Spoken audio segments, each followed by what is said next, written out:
So, good morning students. We are going to discuss a very important topic in embryology regarding the development of interatrial septum. It is asked sometimes as development of interatrial septum, or it is asked as atrial septum. It is very important. We go in various steps and very interesting also. In the first step, we are going to discuss the entire sinoatrial orifice. This sinoatrial orifice will guard between the sinus venosus and primitive atrial chamber. So it will guard the passage in between the sinus venosus and primitive atrial chamber.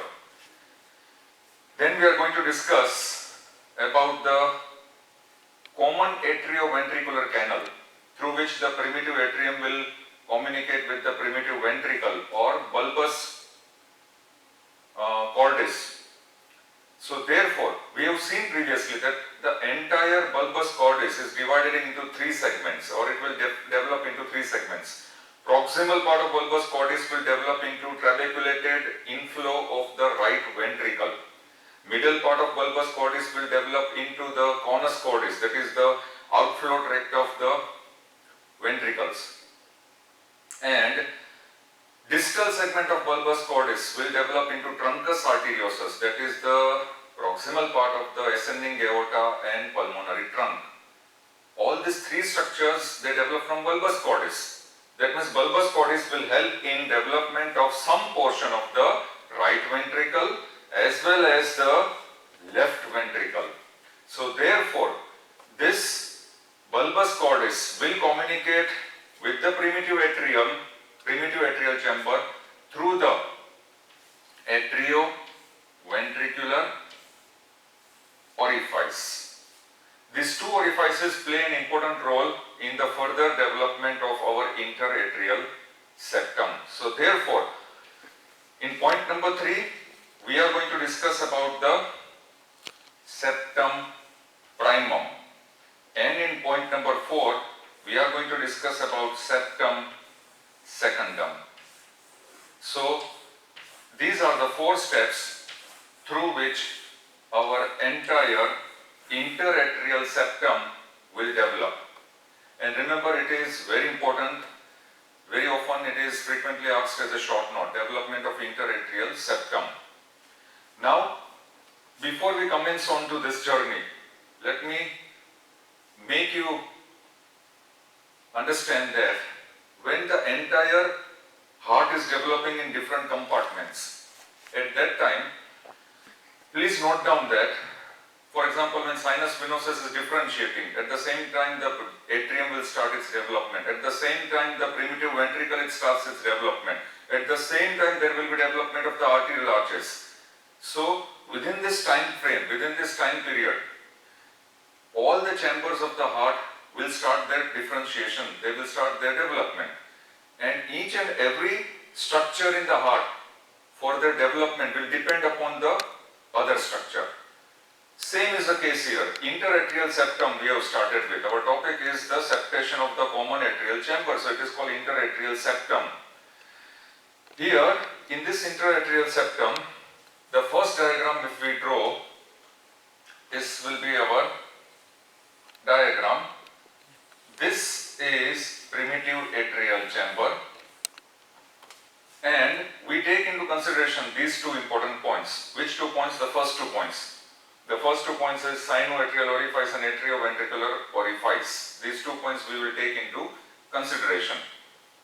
So this primitive atrial chamber, if you recollect our cardiac loop, the entire primitive atrial chamber is developed now transversely. It will be located dorso-superiorly. That was the last segment of the cardiac loop, if you recollect, where I have discussed with you. So the primitive atrial chamber will be transversely placed. It will be dorsal superior to the primitive bulboventricular cavity, and therefore this primitive atrial chamber will communicate anteriorly or ventrally with, this will be the bulboventricular cavity.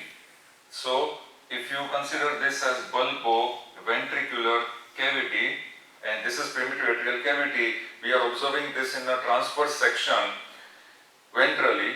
What about dorsally? Dorsally, this entire structure of primitive atrium will communicate with sinus venosus. So if I show this dorsally sinus venosus, and we know that this sinus venosus, we have already discussed the sinus venosus in the previous segments. This sinus venosus, right half of sinus venosus will incorporate and it will lead to development of the right atrium. We know that. And it is always, the sinus venosus will always open on the right side of the primitive atrial chamber. So this is the dorsal opening. So if I can write here dorsally, I can write here ventrally. Now this is the first stage in the development of interatrial septum, in which the primitive atrial chamber is communicating ventrally with bulboventricular cavity.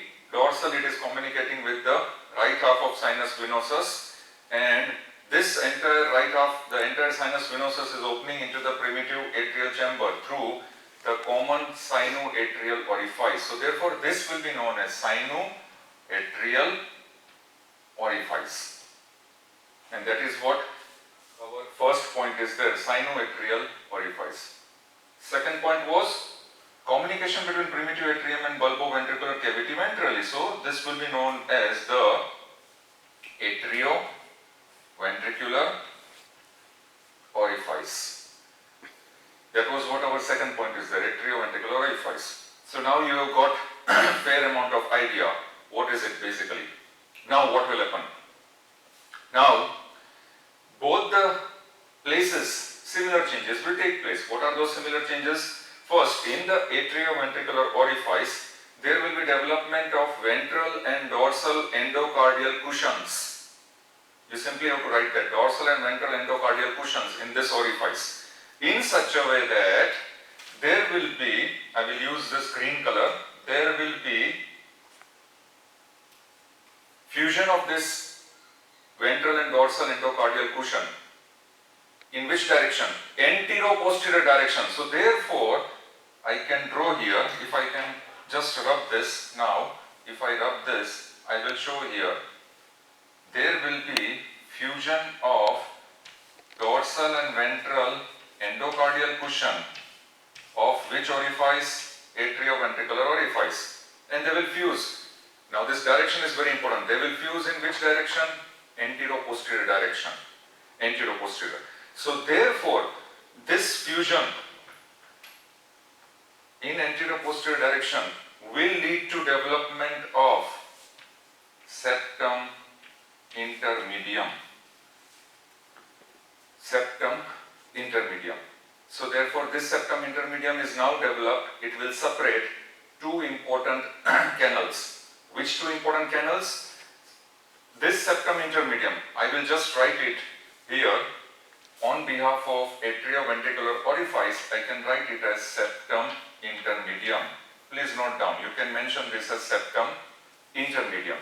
Now, we want to show this septum intermedium. If we come on this side, here we can show that this will be a very rough diagrammatic representation. Please draw this diagram. This is a very rough diagrammatic representation.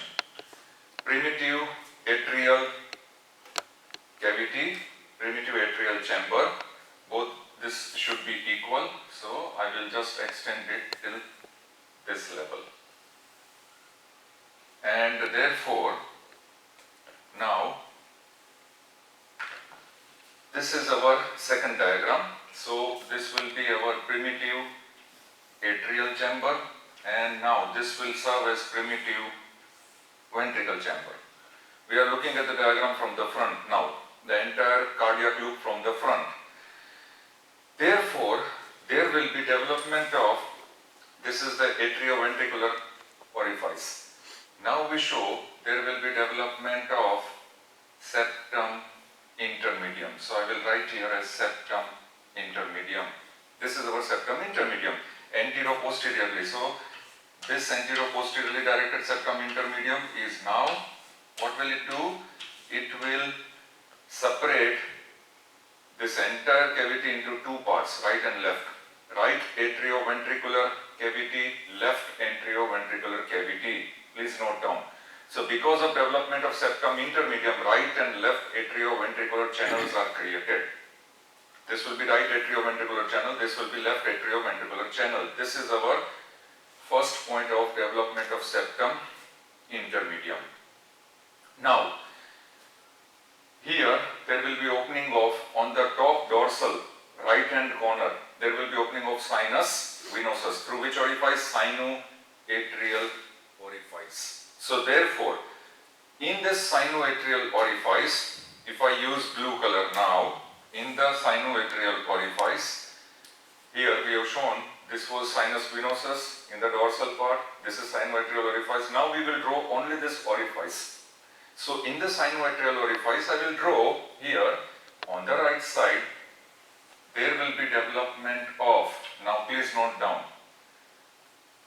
right and left endocardial cushions.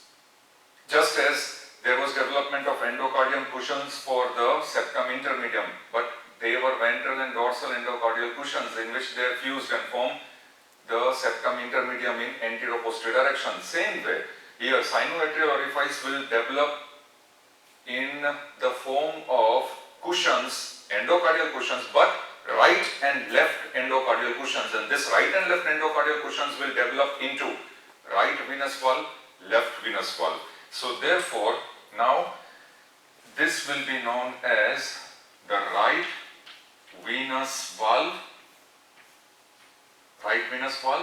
and this will be known as the left venous valve, right and left venous valve. Therefore, this right and left venous valve will fuse in the cephalic direction and they will form, see here, this fusion, it will lead to development of septum spurium. So this structure, septum spurium, S-P-U-R-I-U-M, please note down. So this septum spurium, I can write it over here in sinoatrial orifice, septum spurium, S-P-U-R-I-U-M. That is our second stage after septum intermedium, septum spurium.